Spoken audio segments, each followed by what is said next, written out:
Welcome to the Heart of Dating podcast. Hey, it's Kait. I'm so glad you could join us this week as we try to untangle the ever so ambiguous world of dating as a Christian. Over here on Heart of Dating, we get real as we answer some tough questions and uncover transformative ways to approach Christian dating. Oh, and you better believe we have some laughs along the way, because last time I checked, the struggle is #real. You know what I'm saying? Now, let's get to the heart of the matter. Hey guys, what's up? It's your girl Kait, and welcome back to another episode of the Heart of Dating podcast. It's actually just me today. JJ sat this one out, and we love JJ, of course. But today is a conversation with my girl, Amanda Pittman, and it really goes perfectly with last week's episode on lust and modesty and our hot take on lust and modesty, which if you haven't listened, you guys got to go and listen, okay? This episode with Amanda today, we are going to dive into, can Christian women be sexy? Is sexy a bad word? Is this something that we shouldn't be as Christians, especially Christian women? Or is there a way to reclaim this word sexy and what it truly means? And so I have a really honest conversation with Amanda. She is filled with wisdom. She brings incredible theological resources into the mix. And it was truly a favorite conversation of mine. So you guys are going to love it. Now, before I tell you about who Amanda is, I just have one thing to ask of you guys. Would you do me a favor and rank us and review us here on iTunes? It actually really helps us to be discovered. And, it really also helps us to get this podcast into the hands of more people. And another thing you could do for us is if you could just share one of your favorite episodes from the Heart of Dating season 10 or any season. If you could share this podcast with a friend or a group of friends, that would mean a lot to us. You guys, this is the way that podcasters can get discovered. And, we do put so much effort into doing this podcast for you guys every week. We love it. Okay. It's my favorite thing that we do. But, we want to continue to spread the really awesome things that we have going on here and all the good conversations we have going on. So do us a favor and write us a review on iTunes, and then also share this episode with 1, 2, or maybe 3 of your best friends. Okay, let me tell you about who Amanda is. Amanda Pittman is an author, speaker, entrepreneur, and the founder of Confident Women Co., a ministry that equips women to stand confidently upon the finished work of Jesus. Through Confident Women Co., Amanda hosts retreats, conferences, online events, podcasts, videos, and more. You guys, she has an amazing YouTube channel, by the way. Amanda lives near Dallas, Texas, with her husband, Michael, and her 2 children, Elijah and Lily. This conversation is so rich. It's phenomenal, and I really think you're going to like it. So without further ado, here's my episode with Amanda. Okay, I am so excited today. We have Amanda Pittman on. What's up, girl? I am so excited to be here. I love this because we connected a few years ago. Mm-hmm. And then recently I did a post on Instagram about kind of debunking this narrative of lust and kind of that women need to mitigate lust for a man. And you commented on it and you're like, oh, I just did this video actually similar to this topic. And I was like, okay, I need to go listen to this video like right now because we had connected. I know you're legit. And I'm like, I need to see this video. I love when things align like that, when you're like on the same page talking about a similar topic. And so I saw this video, which everyone just off the bat, you have to go check out this video that Amanda did on her YouTube. Basically, she talked through attraction and can Christian women be sexy? And Amanda, I was just stunned by that. So in tandem with this conversation, everyone needs to go listen to that video. Your YouTube channel is Amanda Pittman. Is that right? Yes. Okay. Super simple. Just my name. Okay. Amazing. And so it's so good. And of course, outside of that video, you have so much incredible content on there. I love your story that you were talking about your faith recently and just so many powerful, powerful videos. And you just have an incredible voice. Why don't you just tell people a little bit about you, Amanda, and then we'll get into the convo. Yeah. So first of all, I'm just so excited to be here. I resonate so much when you say it's so amazing when things align. When I saw your post, I thought it was such a rich, beautifully articulated post. And the fact that I was speaking on the same thing at the same time, it resonated that much more. And so happy to be here. Yeah, a little bit about me. I live near Dallas, Texas with my family. I've been married for almost 9 years now and happily married. and have two beautiful kids. I lead a ministry called Confident Woman Co., which equips women to stand confidently upon the finished work of Jesus. And I'm also a speaker and an author, and I am also a content creator. So that's a little bit about me, the spark notes at least. Yes. I love it.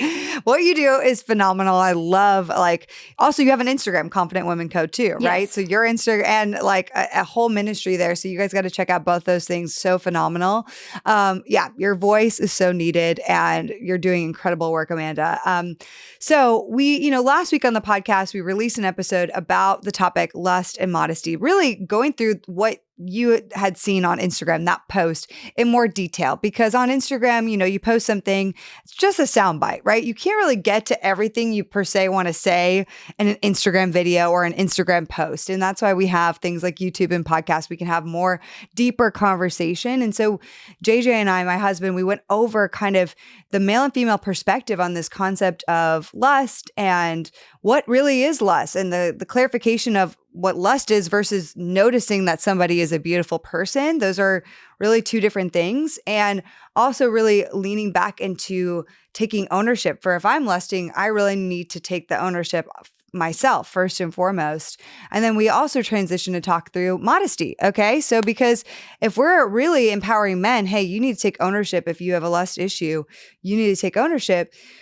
But where does that leave women with this whole conversation on modesty? And then we talk through that as well. And I love the video that you did because, in it, you kind of named it, Can Christian Women Be Sexy? And I'm like, ooh, that's already spicy, right? Can we be sexy? And there's so many connotations when you say the word sexy of what that means. And I feel like in the Christian world, there's a lot of negative thought about what the word sexy means. And, sexy, modesty, can that even exist in one breath or one sentence? I don't know. That as Christians, we're and so I want to start by just asking you, how do you define sexy? The way you broke it down was so awesome. I'd love to start the conversation there.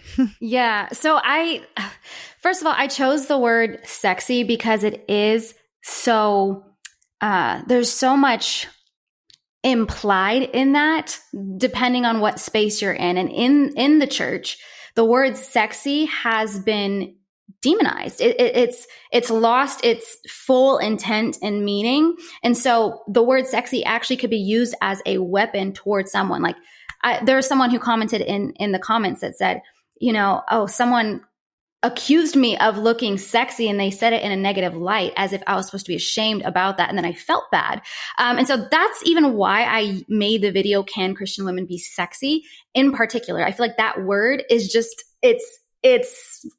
we just got to redeem the word itself. Exactly. We're here to redeem that word. Exactly. Yes. Good. Yes. And so I looked it up in the dictionary, and sexy means sexually attractive or exciting or appealing.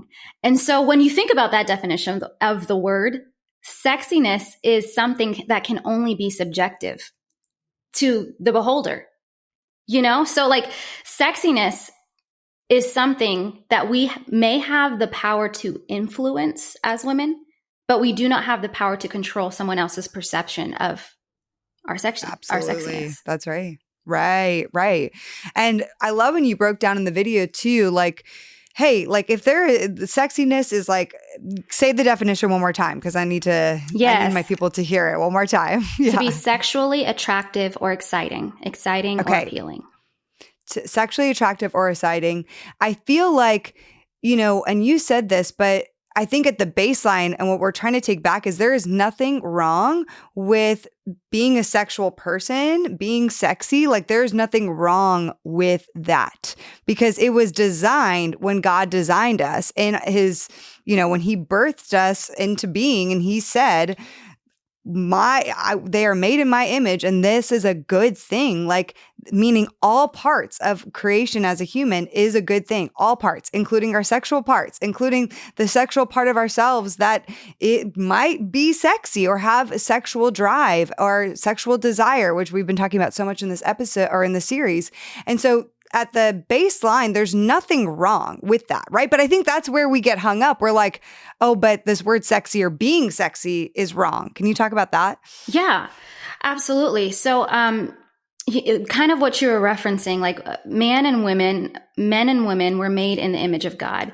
We're made in the imago Dei. And whenever he made us on the sixth day, he said it was very good. But you also have to think about the fact that whenever he made Adam first, he brought the animals to Adam for him to name, but he didn't have a helper that was suitable to him. And he said, it's not good for man to be alone. Every other animal had their counterpart. But when he made Adam, he didn't initially say, this is good. He said, it is not good for man to be alone. And then he made woman, and then he said, it is very good. In the Bible, throughout each day of creation, and there was evening and then there was morning, before you read that, you always see, and God said that it was good. But this day, God said that it was very, very good. Very good. He blessed them and he said, be fruitful and multiply. Listen, you're not going to be fruitful and multiply if there is no sexual attraction or sexual drive. Also, whenever Adam was presented with Eve, he said, bone of my bone, flesh of my flesh. He saw something that he liked.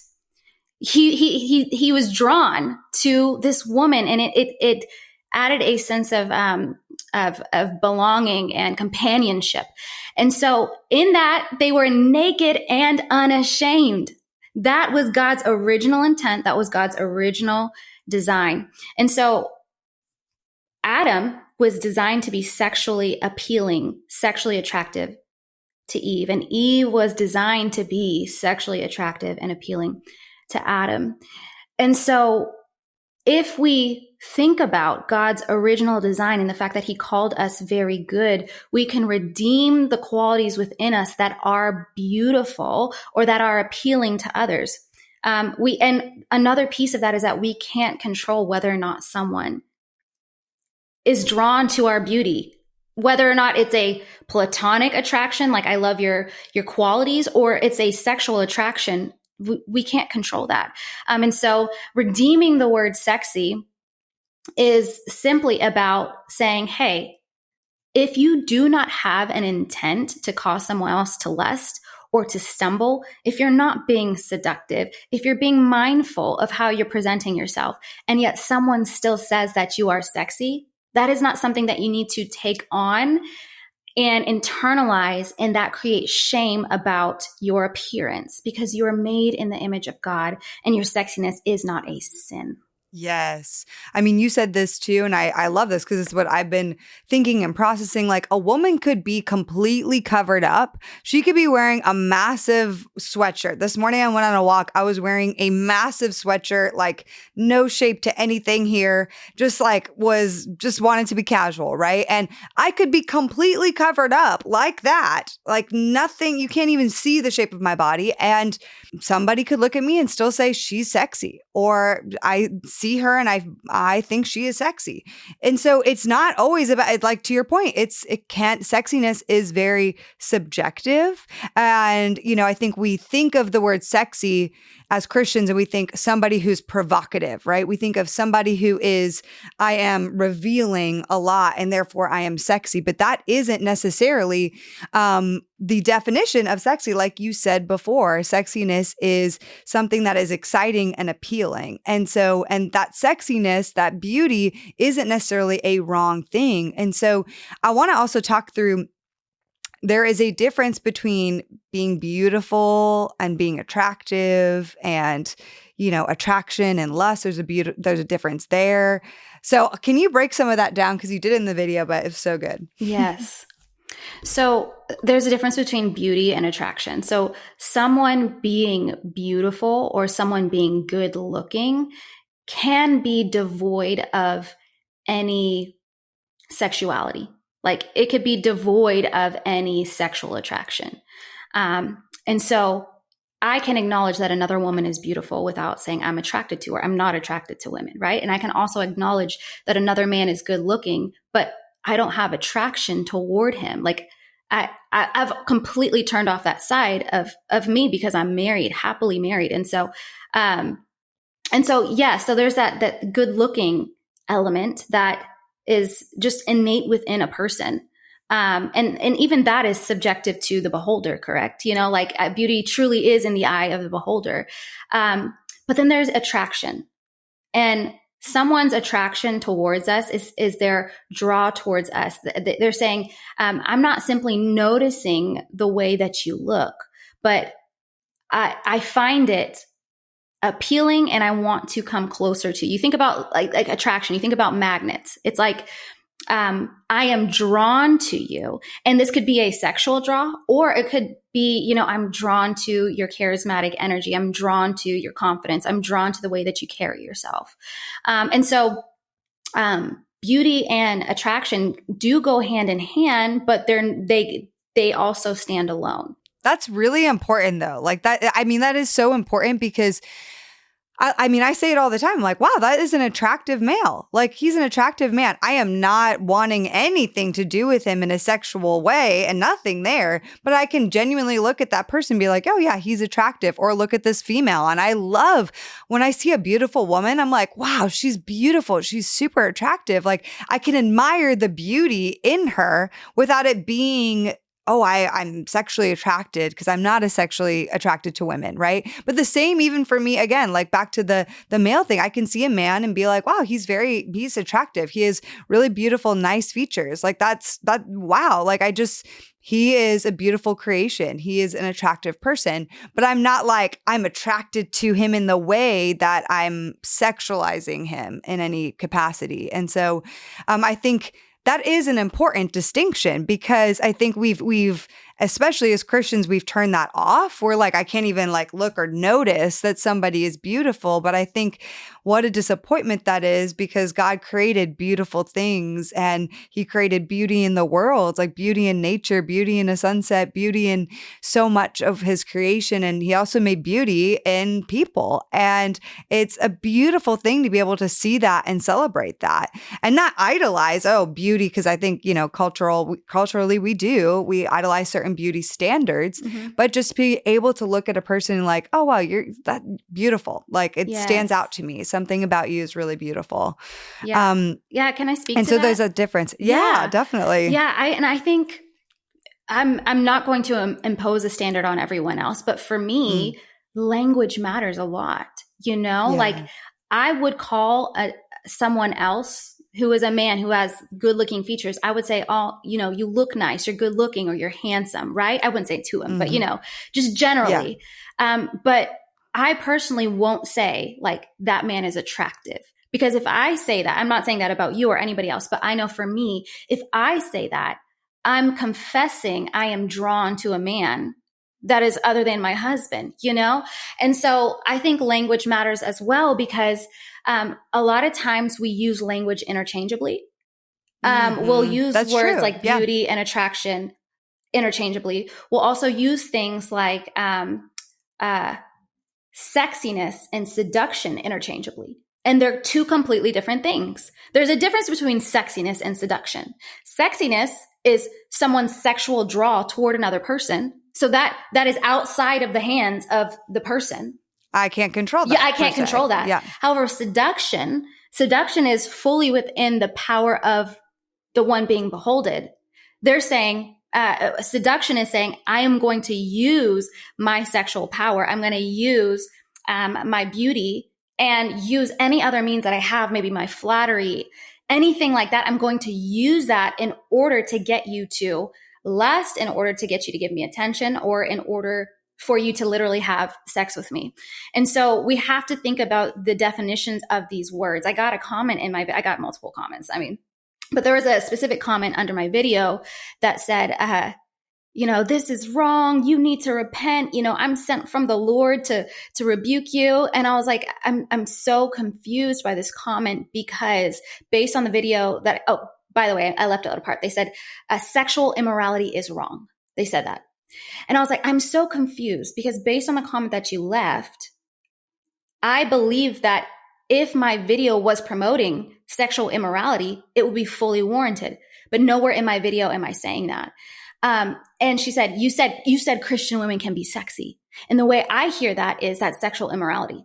No, it's not. What we're doing is That's exactly what you're doing. It's language. Yeah. We're conflating the two. Language matters. So what we've been doing within the church inadvertently, because we're not mindful of the language that we're using, is when we call a woman sexy, we are condemning her for our own attraction toward her, as opposed to saying, is she showing signs of intent and pursuit, which are clear signs of seduction?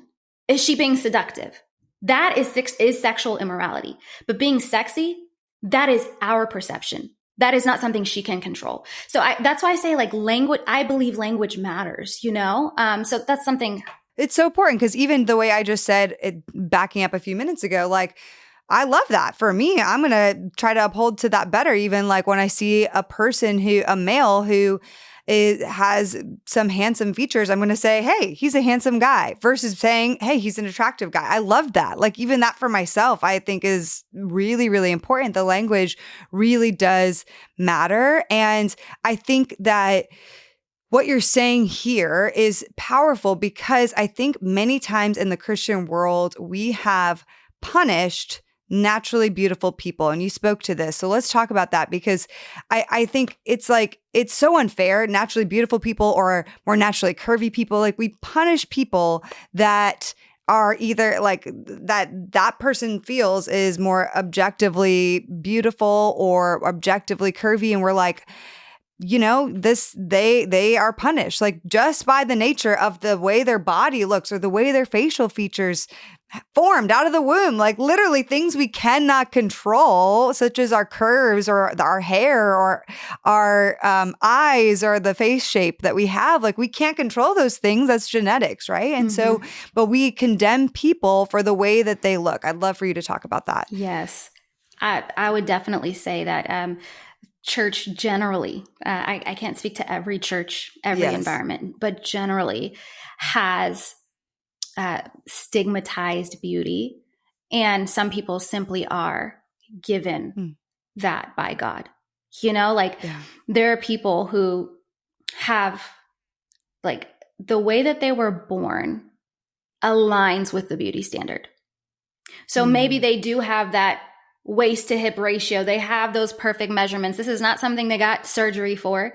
This is not something that they asked God for. They didn't ask to be born, you know, like, so you have to, like, look at the features that they're given and say, when I see them wearing something, or when I see them presenting themselves, is it that I notice their body and I notice their beauty, and because of that, I don't like that? Like, either as a man, I am in a lustful place, or if I'm a woman, I am in a place of intimidation. I'm in a place of jealousy, or I'm feeling threatened because my man is nearby, and I'm worried that he's going to notice her. Like, we have to actually look inwardly and ask ourselves, are they actually doing anything wrong? Are they actually doing anything wrong? And also the standard is consistently moving depending on what environment that you're in. You go to very, like, traditional Pentecostal environments, you got to wear the jean skirt all the way down to your shoes. They're opposed to any, like, shoulders showing. So showing your arm, having a strap, but that's still a different standard that you would have at the swimming pool, right? Like, modesty at the swimming pool is still quite different. And so when you're looking at what someone is wearing and how they're presenting themselves, it's good to ask yourself, are they actually not upholding the standard of the environment that we're in? Or is it that I notice that they are beautiful, that they're good looking, and either I'm threatened or I'm drawn, and that's on me, you know? Like, I think it boils down to taking personal responsibility. And all of this is granted that the person who is beautiful is stewarding their beauty properly, you know, and it's not being seductive. It has no intent to be provocative, has no intent to garner unwanted attention, which is, I would say, for the majority of women in the church, that's their desire. For the majority, and I think we forget that. I think so many men and women ascribe intent and assume intent, because if you had that level of beauty, you believe you would do it too. That I believe that. Like many times we'll ascribe intent based on what we would do if we were in somebody else's position. And so we have to think to ourselves, like, could it be that someone else has a level of beauty and they don't want unwanted onlookers? They don't want unwanted lust. Like, we cannot ascribe desire there as well. And then another like example that I used within my video was in Song of Songs. And some people call it Song of Solomon. It's debated whether Solomon even wrote it, which is why I just lean on Song of Songs. So within Song of Songs, it's exploring sexuality. It's exploring human desire. It's explaining attraction, and it's exploring these ideas of love and that draw. And it's poetic. It's a collection of poems. And in Song of Songs, there's a woman, the beloved, and she is being pursued, and there's this back and forth between the beloved and the man, and they're going back and forth, just describing one another, just describing their attraction toward one another. And then there's this, I can actually read it. I can read a part of it to you. Yeah. But it's in Song of Songs, chapter 7, verses 1 through 10, if you want to read the entire thing. But he starts off by saying, "How beautiful are your sandaled feet, princess.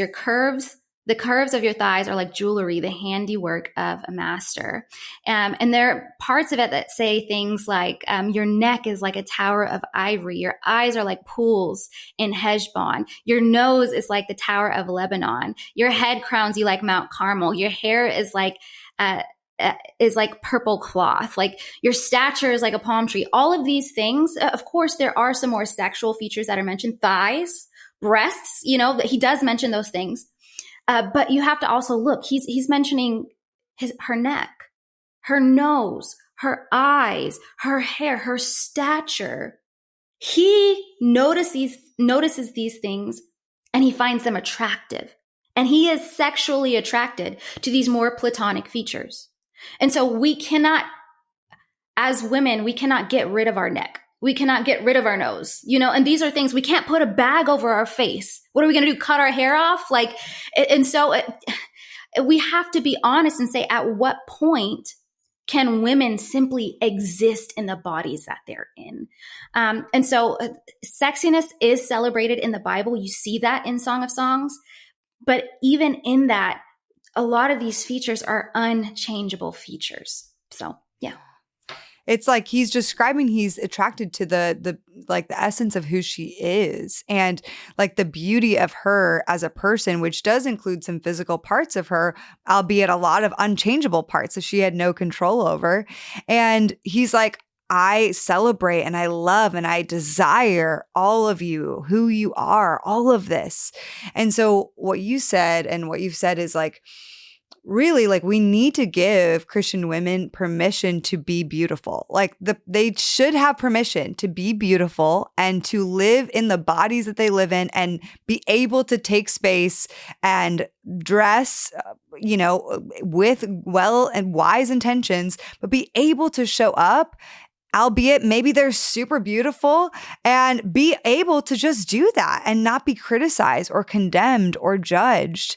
This is just like a random example, and I wasn't in church, but I went to my friend's baby's birthday the other day, and I was dressed up and I had to go into the 99-cent store because I forgot to get a bag, and I was like, for the gift, and I was like, I need a bag. And so I went in the store and I'm dressed up, I'm in heels, in a dress.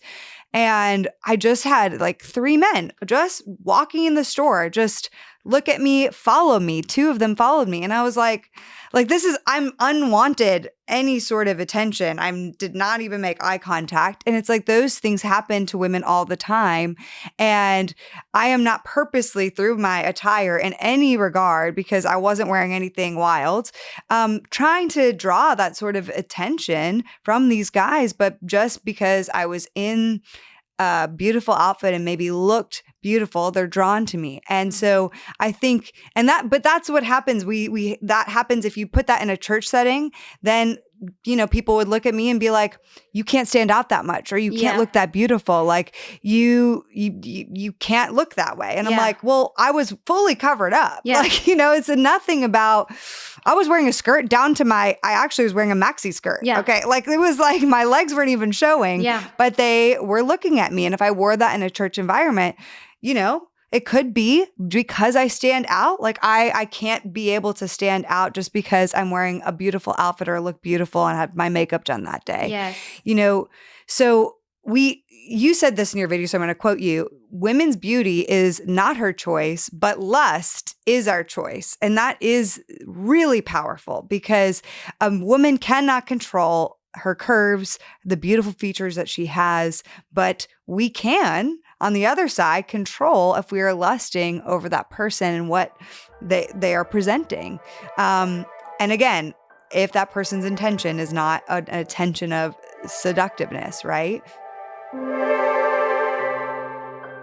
All right, guys, quick break in today's episode. I want to tell you about our sponsor today, HelloFresh.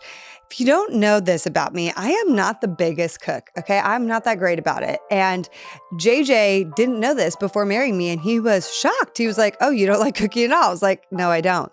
And so when I can find a meal delivery service that delivers meals and makes it super easy to make really delicious meals, I am all about it. So today, I want to tell you about HelloFresh. It's even in the names, you guys, HelloFresh. HelloFresh gives you seasonal ingredients picked at peak ripeness for amazing quality taste. You can actually taste the quality. The ingredients go from the farm to your home in less than 7 days. So you know that they're really good. You know that they're really fresh. It saves us a ton of time just to have everything for that specific meal all in one package.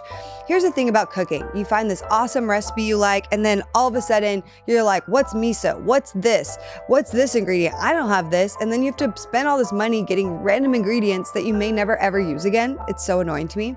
And so what I love about HelloFresh is it gives you all of those random ingredients to mix and season your meats, your food, and it just makes it so much easier. And it's way more money saving, okay?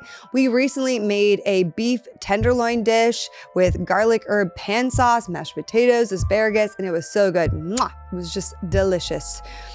Also, I want to say this, Green Chef is actually now owned by HelloFresh, and I've worked with Green Chef before, so I love it because now with them together, there is even a wider array of meal plans to choose from. So if you guys want to try this out, I have an awesome discount for you. Seriously amazing. You go to HelloFresh.com/heartofdating50, and then you use the code heartofdating50 for 50% off, plus your first box will ship for free. That's insane, right? 50% off. You go to HelloFresh.com/heartofdating50 and use the code heartofdating50 for 50% off. It is really America's #1 meal kit, and I hope you'll check it out.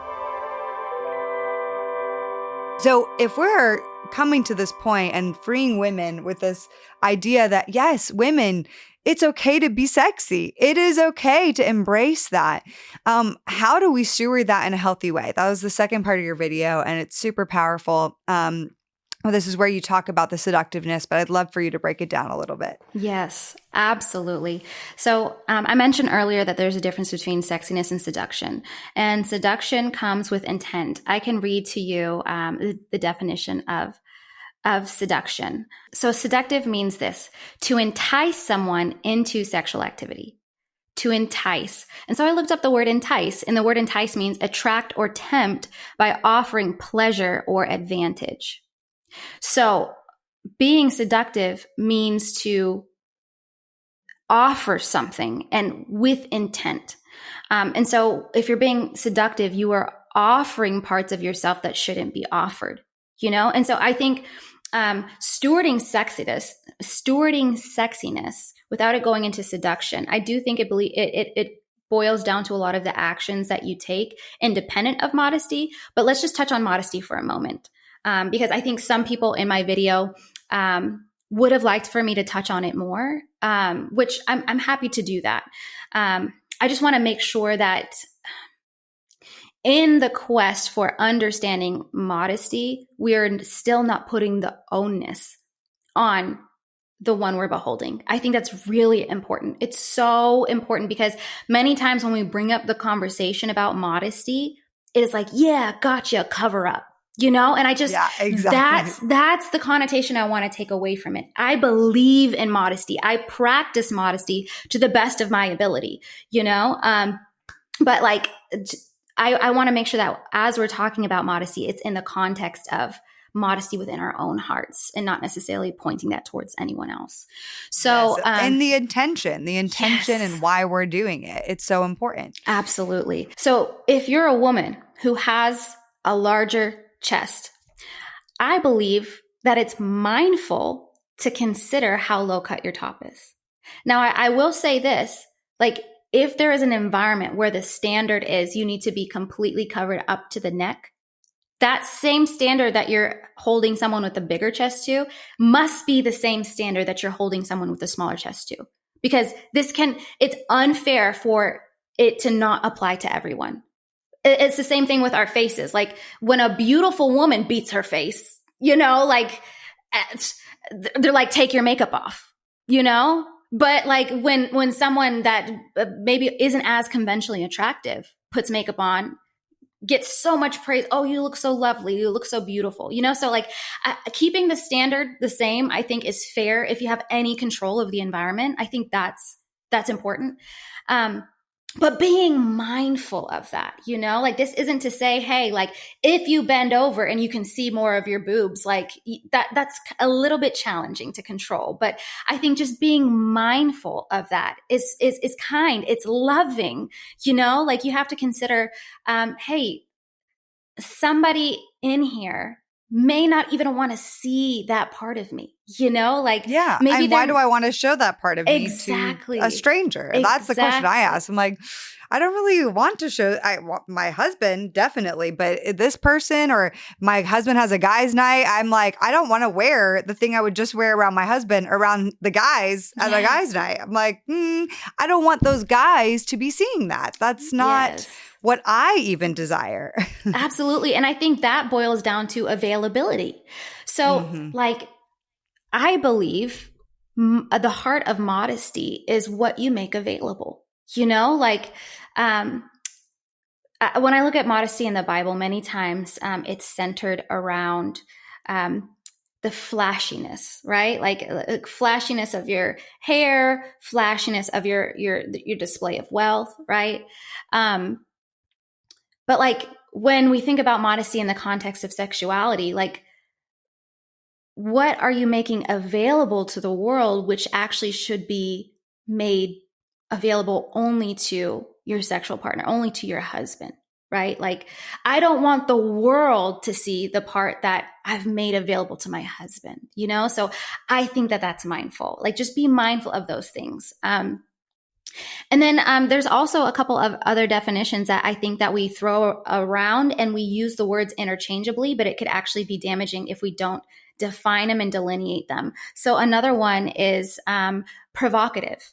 So we will call someone who is beautiful provocative, but provocative means to arouse sexual desire, especially deliberately. Okay. So someone who is provocative, they're saying, I am choosing to arouse sexual desire. Many times, like someone who is provocative, like they could be creating content that is explicitly sexual. Like you show this to anyone, everybody's saying, yes, this like is sexual. Like the thirst traps. Thirst traps, like, right. Yeah, exactly. That's a thirst trap. Like someone posting a beautiful selfie isn't a thirst trap, right? But like when you can tell, like you're absolutely. There's a difference. It's deliberate, this deliberate intent to incite lust. And so like, to call someone provocative based on their appearance alone is completely unfair and untrue. It's just not, we cannot use that language. It's wrong language. It's incorrect language. Another one is promiscuous. We'll call someone promiscuous for being beautiful. Promiscuous means having or involving many sexual partners, not restricted to one sexual partner. So this literally has nothing to do with your appearance. Someone could be covered from head to toe. You may not even consider them attractive, but in their private life, they're promiscuous because they sleep around. And so we cannot assume that someone who is very good looking is automatically loose. Like we cannot say that. Yes. And it's horrible assumption. It's a horrible assumption. And many times people don't even know what the word promiscuous means. And so they're using it interchangeably with this person is sexy. Yes. Yes. Just say that. Say I'm attracted to them. That's completely different.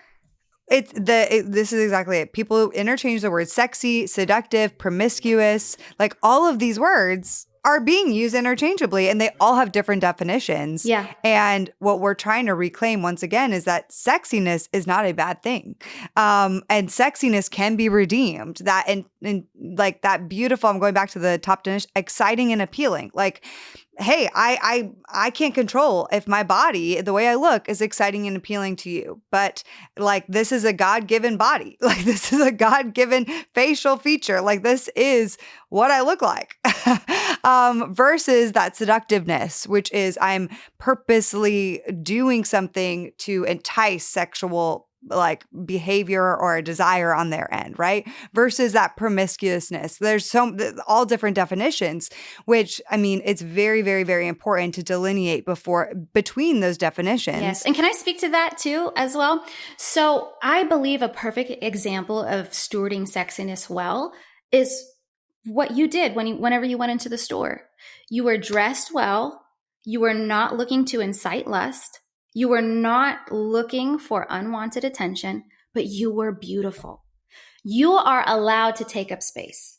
You are allowed to be beautiful. You're allowed to put on makeup, put on a pretty dress to celebrate someone else's son's birthday. Like that, if this is something that could be afforded to everyone else, it could be afforded to you as a beautiful woman.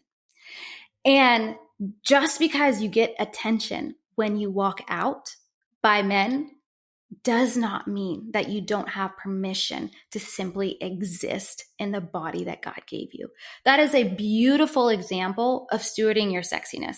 If they are in their own minds undressing you, like that is on them, not you. Well, in that case, then I have to go in a bag everywhere that Literally. I like. And it's that, what? Like, that's not, the mile marker's always moving. It's always, and even then, maybe they're still like, oh, and I'm like, okay, wait, I'm literally now in a bag and you're still looking at me weird. But I mean, so it's very funny because sometimes even with my husband, like I could literally be sick and on my deathbed feeling like so bad. And he's like, you're so beautiful to me. And I'm like, again, beauty is in the eye of the beholder. I'm like, I am definitely not trying in any way to look good right now. I was just using the restroom and you're like, you're so beautiful, But back to stewarding sexiness, I have some like practical examples or questions, because I think there's some practical ways that we can encourage women within this and encourage like healthy parameters. And I do think one area where it's just, we're all out there is Instagram, social media. And I think that there is a reality that exists where we have to check in with ourselves for the kinds of photos or the kinds of things that we're posting on social media. So do you have anything to say about that? Yeah. So what I'll say is I have standards for myself. I believe that we're all on very specific journeys with God and the Holy Spirit. And for me to ascribe any standards, it's so unfair and unwise. Simply because all of this is contextual, like very contextual, especially like your background, where you live, all of that. But I can share some standards that I hold for myself. So I consider anything like a bikini shot, a swimsuit. If I'm in a swimsuit, what I would do is like wear a cover up with it. That's something I would do. To the best of my ability, I'm mindful of how I show up with anything that's low cut, Like if I'm filming a video and there's a part in the video where it slips down for a moment, I'm not going to be so legalistic about that. However, yes, I am going to be mindful if throughout an entire video, my boobs are showing. I'm going to say it's not worth me posting that video. Well, and also it would make you uncomfortable. You'd probably be thinking would. about it. Like, is something slipping out here? Like, that's also part of it. It's like, I don't want to be sitting there wondering if something is going to pop out that I don't want to pop out. Right. Like, just being frank. Yeah, absolutely. For sure. For sure. But even in saying that, like, there are women who have bigger chests than I do. And maybe their cleavage is so much more noticeable. It may be even harder for them to cover it up, you know? Like, I have very average sizes here, okay? So it's like, it's fairly simple for me to cover that. But even for a woman with a bigger chest, like for me to ascribe that same standard to her, it may be challenging unless everything that she wears is crew neck, you know? Is she only allowed to wear crew neck, you know? And so like, that's why I'm very careful about ascribing this to everyone, because everybody's body type is different. Also, in terms of like you're not going to see me. One of the standards I have for myself is I'm not going to post a picture from me behind. Like, I'm just not going to do that. If it's a video and it's just like moving and it's a part of the storyline or something like that, I'm not going to be like legalistic about that. But I'm not intentionally just going to sit in front of a camera and take a picture from my backside, because that's all you're going to see. That is quite intentional from my own opinion. That's quite intentional, because you have control over whether or not you take a picture from the front or from the back. And so I'm not going to do that, because your eye would naturally just look at your butt, you know, like, which is something I'm not making available to the world. If somebody notices my butt while I'm out, I'm like, I have a butt. Okay. Like, it exists. Yeah. But to put it in front of someone's face while they're just inconspicuously scrolling, not looking for me, I think is unfair. Like, you have to also consider the end user. Like, I know for me, people follow me for faith-based content. They do not follow me for sexual content. You know, that's not the kind of content that I create. They're not even following you for like your style. They're like following you. Yeah. Exactly. Because if you were a fashion blogger and you're posting photos of your outfits, okay, that's one thing, but they're not following you for that. It's also very random if you just randomly post something like that on your page. I'm so glad that you said that. Like, I'm not a style influencer, because it's not uncommon to see a style influencer wear like a, I don't know the name of it, like a unitard. I don't know what to call it, but like something. Oh, yeah, like a bodysuit. A bodysuit, exactly. To wear a bodysuit and change in and out of different outfits. Should that same standard be held to them because they're showing different outfits? Potentially. I'm not sure. I personally wouldn't post in a bodysuit changing outfits, but I also have to consider my context, you know, like my context is I create faith-based content. And so I'm just consistently being mindful of the end user. The end user is following me for that purpose. And so like knowing that, it would be totally unfair to them for me to really emphasize my body or really emphasize my sexuality, you know? Now I think that I also have freedom. Like, I still post pictures of me and my family, you know? Like, I recently just got my hair redone. I posted a selfie, you know? So like, I'm still going to show up and take up space. And my entire, value to society isn't the faith things that I could say, you know, like I can still show up as myself. Yes, but I think I'm mindful of things like that, like taking shots or even like if it's a dance, does this dance look like a explicitly sexual kind of dance, you know, like, or hey, am I doing like a little, you know, cha-cha dance, you know, like completely different, you know? So I have some of those standards for myself, but based on someone's context, based on their body type, based on their industry, I think all of those things can be flexed, but I think it's wise for us to simply be mindful of it and also consult with the Holy Spirit. Yes, I think that's where it comes down to your intention. If I'm a style blogger and I'm doing a video where I'm changing multiple outfits wearing a bodysuit, what is my intention? And also, who is following me? I mean, more than likely, it's a lot of women following me, and it's different. And if I have a guy friend that's following me or somebody, if I'm single, then, you know, maybe that guy friend needs to assess like, hey, is it good for me to be watching this woman, knowing this is her context and her content? Like, does that make make me feel a certain kind of way, just knowing myself, because then maybe he's not going to follow her. And I think because, okay, this is like the extreme, but I have friends, I live in LA, I know a lot of people loosely that are models. And so they're posting. Now, I think that's a complicated subject, but I think also like, hey, if you are uncomfortable, if I'm following somebody who's a model and they're posting a photo for their job, for their work, that makes me feel uncomfortable, I'm going to probably not follow them. And that's more on me than for me to say, hey, you have bad intentions in posting that photo and you shouldn't really post that, because to your point, I don't know their intention and I can't ascribe to if they are trying to be something or trying to get attention from that photo they're posting. I do know they're a model and this is what they do for work. For me, I don't really want to see those photos, just personally. So I may not follow that person of the opposite gender if they're posting a lot of photos as a model, or if they're a bodybuilder, same thing. This is just for me personally, where I have to also, and I think as men can do this too, like take ownership of like, hey, what makes you feel comfortable or uncomfortable in seeing? Knowing if my friend is a bodybuilder, do I want to see that? That's maybe okay for them in their industry, but then I'm going to ask myself, like, if this, I'm not objectifying them, I just don't know if I feel comfortable with this. So I might unfollow them.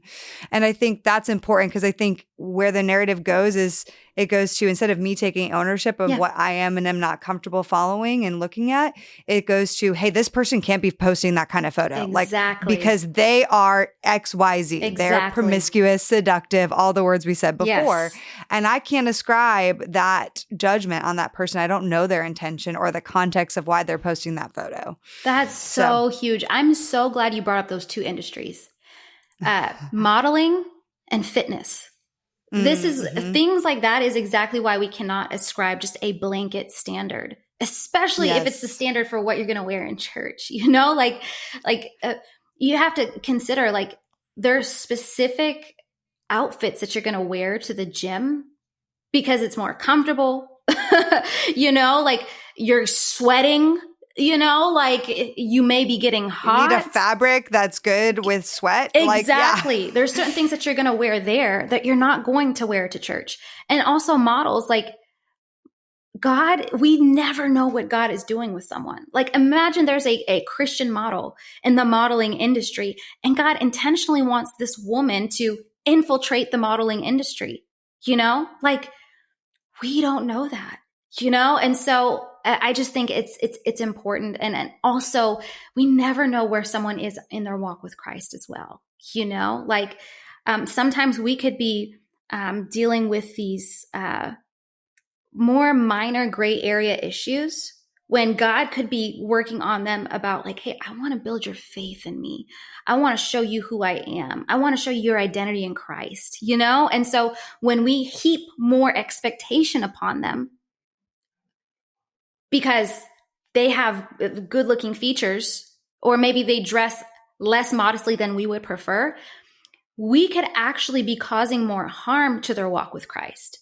I think it's so important what we say, I'll never forget, I had recently rededicated my life to Christ. And in the church that I grew up in, wearing a dress with spaghetti straps was not uncommon. It wasn't seen as immodest. So I went to this Black, more Pentecostal church with a dress with spaghetti straps. And so it's already a little bit vulnerable for me to be in a church environment that is very new. I didn't grow up in this environment. This is a very different denomination that I'm even used to. So that's already vulnerable for me. But then a woman walked up to me and she said, "Oh, sweetie, your husband lets you go out like that? Aren't you cold?" And she's rubbing my shoulders. And I felt so ashamed. I felt so condemned because I didn't even think there was anything wrong with what I was wearing. That it didn't even cross my mind. I think it would be different if it's like, oh, should I wear this or should I not wear this? I'll wear it. It didn't even cross my mind. I didn't even think that it would be seen that way. And so when that happened, it actually made me feel so much shame and condemnation, and it did more damage. And it took me quite a bit of time. It took me months to recover from that. And of course, I ended up going and meeting that church's modesty standard, which I think we should do. If we go to a church environment and they have a specific standard, I think it's fair and kind to uphold that to the best that you know it, you know? But like, we can't assume everybody else knows your modesty standard. And so when we say things like that, it can cause so much damage. And so it's important for us to, if someone else is less modest and we would prefer, hey, we can distance ourselves and take some measures to where we're not looking too long if they're in front of us. But if it's on social media, hey, mute them, unfollow them. Yeah. You know, like it really is that Doesn't simple. mean you can't be friends or love them as a person. Like my husband did an unfollowing spree when we got into a relationship because he's like, I realized like some of my friends that were girls or in my small group or at my church that I had followed, I just didn't want to see their photos like that, the kind of photos they were posting anymore. And he went on an unfollowing spree. Not that he doesn't talk to them anymore. He just was like, hey, I don't really want to see this content in front of my face all the time, you know? And that also just built so much trust for me with my story of guys who didn't do that. And other things happened there. But my last question for you, this has been so good, is I think this is really powerful to also just think through, how does this affect what we might wear on a date, you know, in the context of dating? Because my listeners are all pretty much single, you know? So when we're going on a date and we're like, I want to be beautiful, where's the line, right? Of like how this may affect what we're wearing on a date and our intentions behind that, right? Whew, that is a loaded question. Because I think how you would go on a date while you're dating could look different going out on a date while married.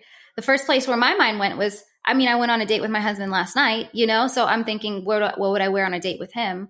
But then I probably would be more likely to wear something a little bit more form-fitting on a date with my husband than I would if this was a first date with somebody I met on Hinge, you know, like probably going to wear something different, you know? So, but what I would say to the married women, I know you speak to a lot of dating people, at least just for the married women, because I'm married. I would say check with your husband. I think that his comfort level is usually a good place for you to land. Like consult with the Holy Spirit and then check with your husband. Like he usually would probably know, oh, you look beautiful, you look sexy, I love the way you look, but you're not being immodest, you know, like this doesn't look like you're trying to incite less. Like men actually have quite a good gauge on that. You know, I feel like generally they have a good gauge on that, especially our husbands. Now, in terms of like while you're dating, you're single, I would say what you use as bait to get the man will be what you use to keep him. I think it's always wise to remain on the air of more modest than less when it comes to dating, simply because if someone is drawn to you primarily because of your sexuality, then that is the same type of draw that they have generally. You know, like my husband said, you were beautiful and you were attractive, and that's why I even pursued you. But then I got to know you and I'm like, I love who you are as a person. You have so much substance. But he never said, oh, you were just like, I saw you in this sexual light and I wanted to sleep with you. Like that's actually not the case, you know? But if you're using more of your body in order to get that attention, it's likely that the person whose attention that you got, their attention can look from woman to woman to woman to woman, you know? Right. Because there are a lot of women who have bodies that they can show, you know? Yeah. And so you'll want, of course you want to be beautiful, be beautiful, be beautiful, be beautiful, put on your best outfit, look great, you know? Maybe you wear something that you feel great in. Absolutely. Like I feel comfortable. I'm not worried about, like we said earlier, all these things happening, my dress flying up on the date. Like, I don't want to worry about that, but I do want to feel beautiful and confident and good. Like, yes, absolutely. Meaning, you don't like, we're not saying definitely not saying on a first date, wear a giant oversized t-shirt and just have no form shape at all. No, definitely not. Because you probably won't feel good in that. Like I wouldn't if I was on a date. I'd feel like I'm in I'm like at home chilling, you know? So wear something that makes you feel confident. And again, I would say going back to that intention, like thinking through, is my intention to like make him sexually interested in me, or do I just genuinely want to show up beautiful and confident? And there Yes. is a difference there, and only you really know the intention of why you're putting on the things you're putting on for a date, you know? And I think that goes back to, you have nothing to prove to a man. If you're trying through your outfit on a first date, second date to make him like you, that goes into that proving, which I talk to women a lot about, through what we wear, through how we're trying to like prove to them that we're so amazing, that they should love us and we're so beautiful, or like, hey, sexy. No, like not beautiful, but the sexy part, or the seductive part, right? Language matters, but we don't have anything to prove in that early time. Like, be truly confident and truly yourself. And only you know your intentions for what you're wearing on a date and why you're wearing that. Absolutely. Yes. Dress in something that you feel beautiful and confident in. Absolutely. Yeah, so good. Amanda, this has been phenomenal. I love having you on, and this conversation has been just so good. I'm like so excited for people to hear it. People can connect to you on Instagram. Tell them where they can find you. Yes. Oh, this is a fantastic conversation. Yeah, you can look me up, Amanda Pittman, on Instagram. I'm also on TikTok and Pinterest and YouTube. So yeah, you can find me, Amanda Pittman. You can also look at my website, and my ministry is Confident Woman Co. We're on Instagram and we have a website as well. This has been such a needed conversation. And I also love hearing your perspective, talking more so towards those who are dating. I think it's such a unique perspective and a conversation that's worth having. Yeah. Thank you. Thanks, girl. Yes. You are amazing. Blessings to you, and we'll talk soon, girl. The Heart of Dating podcast is created by Kait Tomlin. It is a part of the Converge Podcast Network. Our incredible editor is the one and only Scott Caro. Our theme music was developed by the amazing Christian Ledoux. If this is your first time listening to the podcast, or if you've never written us a review or ranked us on iTunes, we'd encourage you to do so, because it helps us so much to get this podcast into more people's ears. We launch our podcast each and every week on Wednesdays, so we'll see you next week.